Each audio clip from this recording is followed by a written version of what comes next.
dragi ascultători. Radio. Station Grignon.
Bonjour, bienvenue à l'épisode du 10 juillet 2021 de la radio Station Grignon.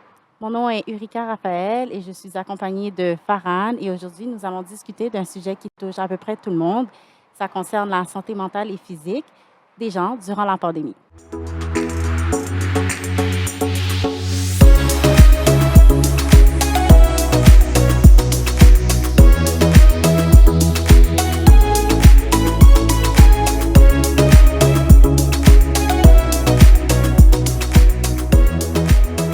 Nous avons fait quelques recherches et selon un document, le guide numéro 3 du gouvernement du Québec, ça nous disait qu'il existait plusieurs signes de stress que l'on pouvait remarquer chez les gens durant cette période de pandémie.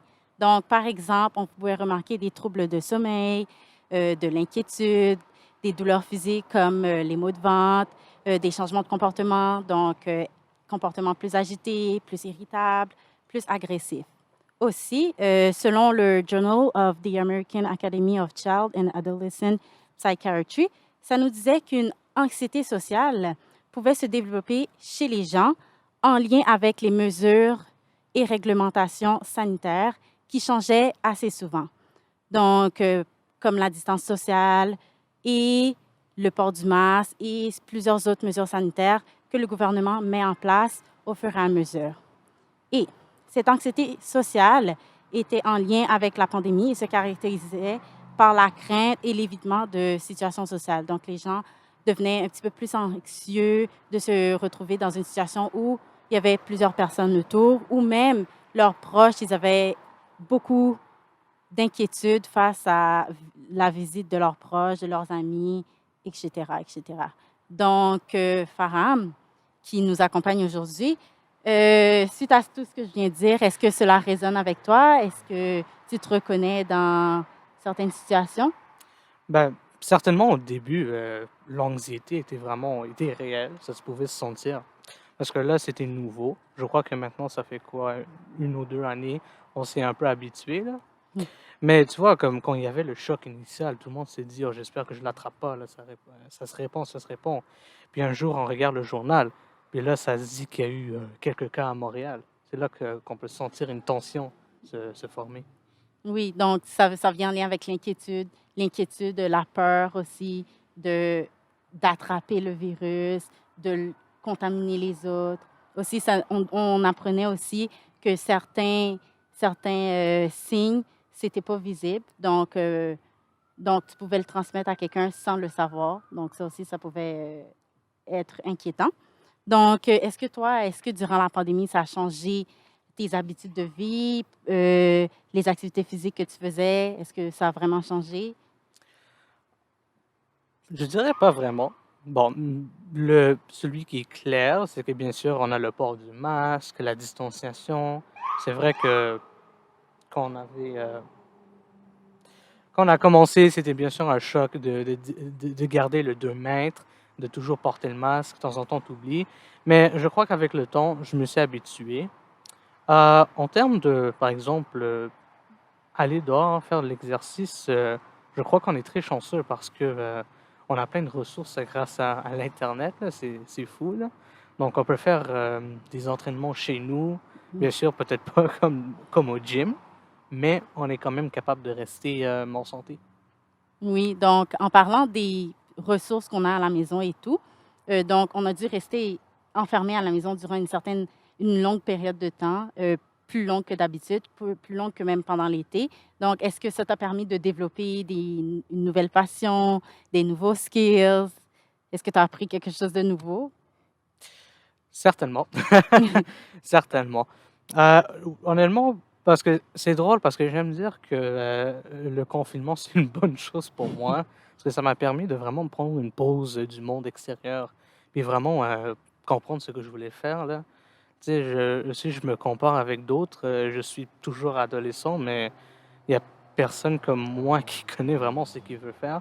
Mais pour vraiment répondre à la question, oui, j'ai décidé ben, j'aspire de devenir écrivain. Donc, j'ai appris à toutes les compétences qu'on met dans la fiction, plus dans la langue anglaise plutôt que français. C'est celui que je suis plus habile avec. Mais il y a aussi d'autres choses. Je sais qu'au niveau physique, c'est pas tout à fait un sport, mais j'ai appris un art martial qui est pas vraiment commun ici à Montréal. C'est du combat de sabre indien.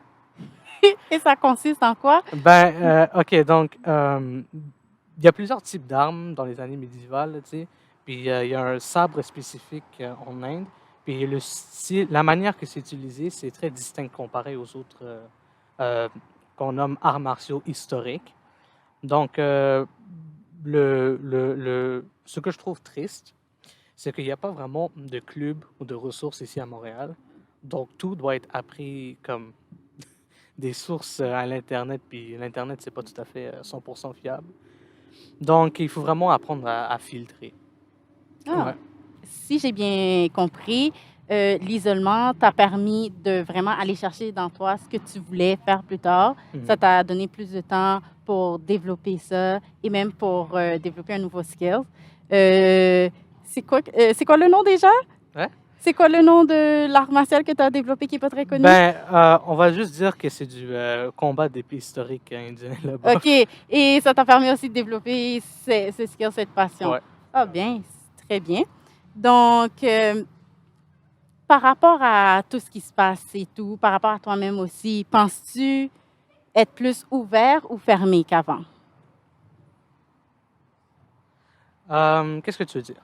Donc, est-ce que tu penses que, admettons, je ne sais pas si toi, tu es quelqu'un de plus introverti ou extraverti, est-ce que la pandémie, ça t'a rendu plus laissé à toi-même comme tu veux faire tes affaires, euh, non, je parlais à personne, ou non, ça t'a rendu vraiment excité de parler à des nouvelles personnes parce que ça faisait longtemps que j'avais pas eu le contact aux autres. Ouais, je dirais plus ça, parce que quand tu passes, des mois, seul à rien faire, là, tu cherches vraiment une connexion, quelqu'un à parler, là.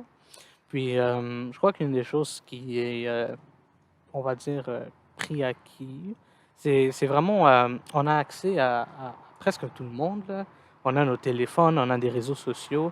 Puis c'est vrai que j'ai une étude, qui a montré, je peux pas donner la source, Mm. mais c'est vrai que, on se sent plus, connecté quand on entend la voix d'une personne au lieu de texter ou que la personne soit face à face.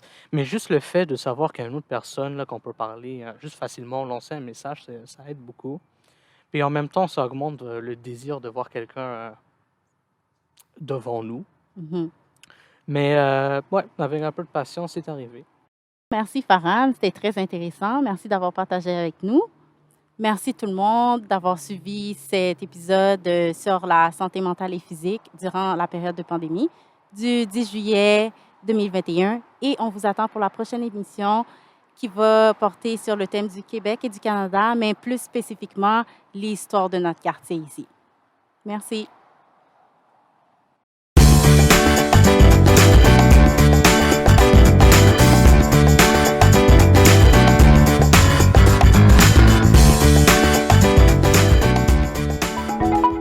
Radio Station Angrignon, un projet développé par le Centre d'aide à la réussite et au développement, réalisé grâce au financement de plusieurs partenaires.